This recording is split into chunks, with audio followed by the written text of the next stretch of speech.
오늘부터 우리는 데살로니가 전서의 말씀을 새벽 시간을 통해서 살펴보도록 하겠습니다.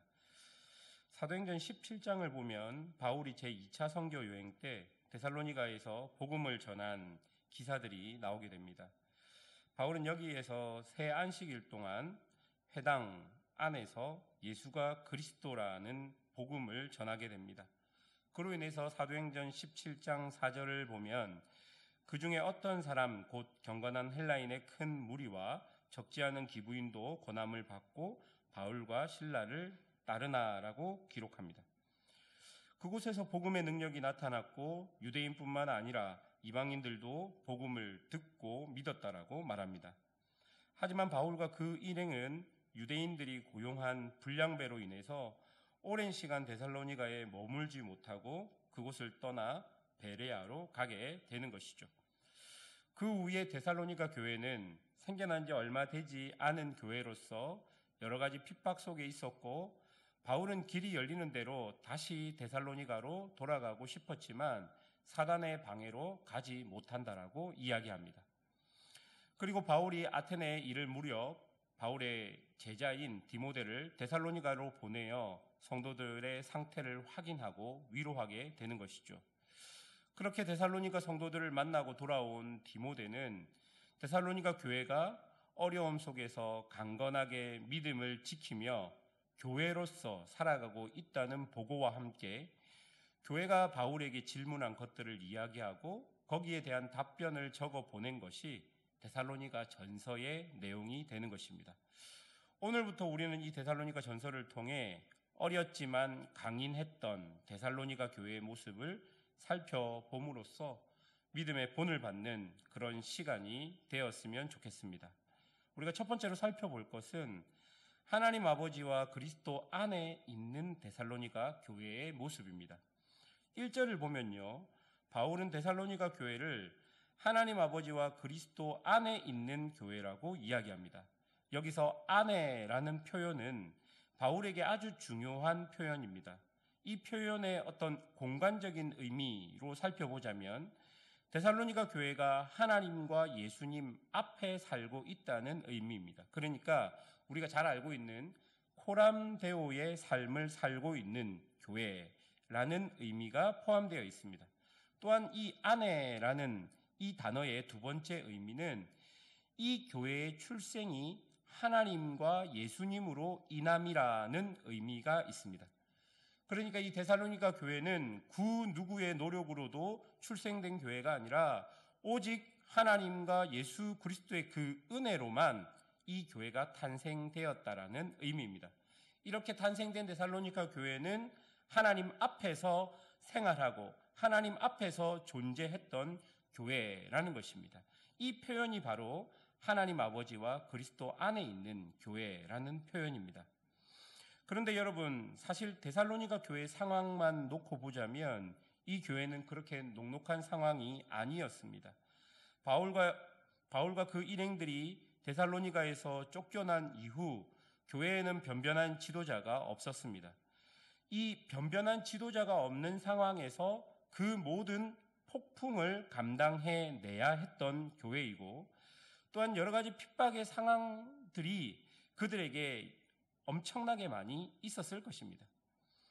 그러나 여러분, 이 교회는 하나님 안에 있는 교회였습니다. 하나님 앞에서 생활했던 교회고 하나님으로부터 탄생한 교회입니다. 즉 다시 말해서 하나님의 특별한 계획과 섭리 속에 있었기 때문에 상황적으로는 녹록하지 않을지라도 믿음으로 볼 때는 하나님께서 함께 했던 교회였던 것이죠. 사랑하는 여러분, 교회와 성도를 어떻게 평가할 수 있겠습니까? 세상이 가지고 있는 경제적인 논리와 가치, 성공의 눈으로 보자면 돈과 권력, 화려함을 가진 교회가 하나님의 축복받은 교회라고 부를 수 있겠지만 성경은 단 한 번도 그런 가치로 교회를 평가하지 않습니다. 그들의 상황보다는, 그들의 화려함보다는 그들이 어떤 상황 속에서라도 그리스도로부터 온 믿음을 지키며 자신의 삶에서 실제적으로 살아가고 있는지가 더 중요한 평가의 가치가 되었던 것입니다. 이런 맥락에서 데살로니가 교회는 어린 교회지만 분명히 하나님 안에 있는, 그리스도 안에 있는 교회였던 것입니다. 두 번째로 우리가 살펴볼 것은 믿음의 역사와 사랑의 수고, 소망의 인내입니다. 데살로니가 교회는 어린 교회였고 상황적으로도 좋지 않은 교회였습니다. 이 교회에서는 그들이 하나님과 그리스도 안에 있다는 증거가 실제 삶 속에서 일어나고 있었습니다. 여러분, 상황이 좋지 않았고 핍박이 지속되었는데, 핍박이 지속되면 될수록 이 교회에서 나타나는 모습은 뭐냐면요, 말씀의 능력이 그들의 삶을 통해 그들의 현실의 삶 속에 나타났던 것입니다. 여러분, 여기서 믿음과 사랑과 소망은 데살로니가 교회 사람들이 바울과 그 일행을 통해서 배웠던 말씀의 핵심이라고 볼 수 있습니다. 그리고 그렇게 배운 믿음을 통해서 자신의 삶에서 그 믿음의 신실함, 그러니까 믿음의 결정과 선택들과 같은 믿음의 일이 나타났던 것입니다. 여러분, 고난과 핍박 속에서 성도로서의 믿음의 신실함을 지켰다는 것입니다. 이것은 고난과 그 핍박들이 내가 믿음의 선택을 했다고 하더라도 어떤 상황이 바로 역전되었다, 그런 것이 아닙니다. 어려움 속에서도 그 고난과 그 핍박들이 지속됨에도 불구하고 믿음을 통해서 그들이 가지고 있는 신앙, 그러니까 말씀의 그 핵심들을 꾸준히 끊임없이 고난 속에서 지켜냈다는 것입니다. 그리고 사랑을 통해 대가 없는 수고를 하였습니다. 이 말은요, 핍박 속에서 서로를 보듬었다는 것입니다. 여러분, 이 로마 시대 때 교회를 핍박하면서 그들이 했던 것은 재산을 몰수하기도 하였고 그들이 가지고 있는 사회적인 지위를 박탈하기도 하였습니다. 그렇게 되어버리면 이 한 사람이 그 사회에서 사실 존재로서 생활할 수 없게 되는 것이죠. 이렇게 재산이 몰수되고 먹을 것이 없는 자들을 교회 공동체가 아무런 대가 없이 그들을 책임져주고 먹이고 보상해주고 입혔다는 것입니다. 그게 여러분, 사랑을 통해 대가 없는 수고를 하였다는 말씀입니다. 그리고 그들은 소망을 가지고 그 모든 상황을 이겨낸 것입니다. 이 말은 이 고난과 핍박의 그 상황이 끝난 것이 아닙니다. 그 말이 아니라 여러분, 끝나지 않는 핍박 속에서도 서로를 보듬으면서 다시 오실 주님을 바라보며 인내했다는 것입니다. 그러니까 한마디로 배웠던 말씀이 자신의 삶 속에서 체득되어서 실제적이고 구체적인 열매가 맺혀진 것을 의미합니다. 그들에게 이렇게 말씀의 구체적인 실천들이 일어날 수 있었던 이유는 하나님께서 그들을 부르셨기 때문입니다. 4절을 보십시오. 하나님의 사랑하심을 받은 형제들아, 너희를 택하심을 아노라. 데살로니가 교회 성도들은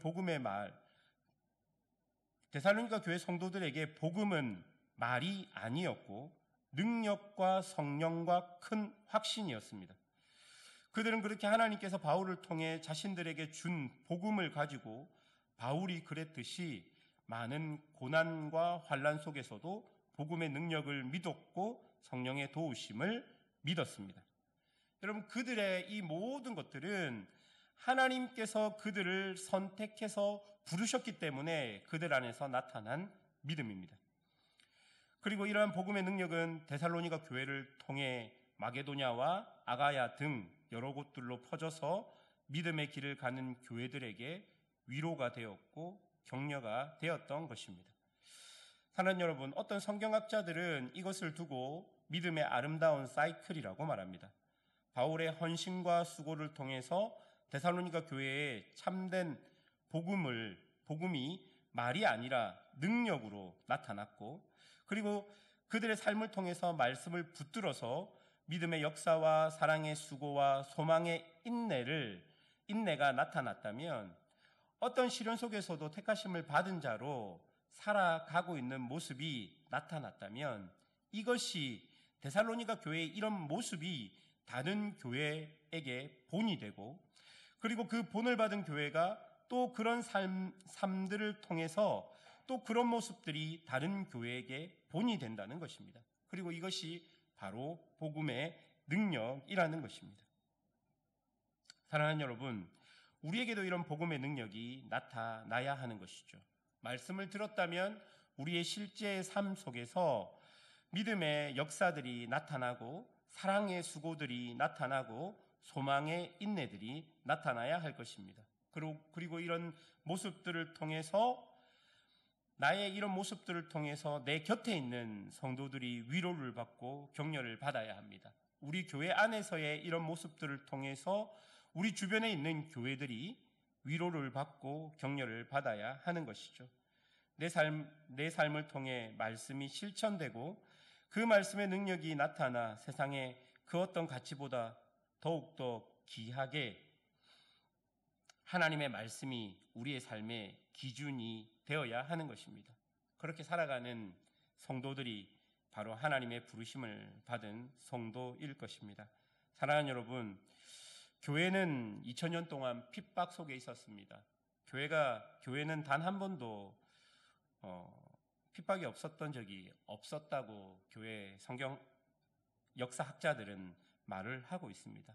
이런 핍박 속에서 믿음을 지키는 것, 이런 핍박 속에서 서로를 보듬는 것, 이런 핍박이 끝나지 않을지라도 우리 구주 예수 그리스도를 향한 믿음을 소망하는 것, 그것이 교회의 모습이었습니다.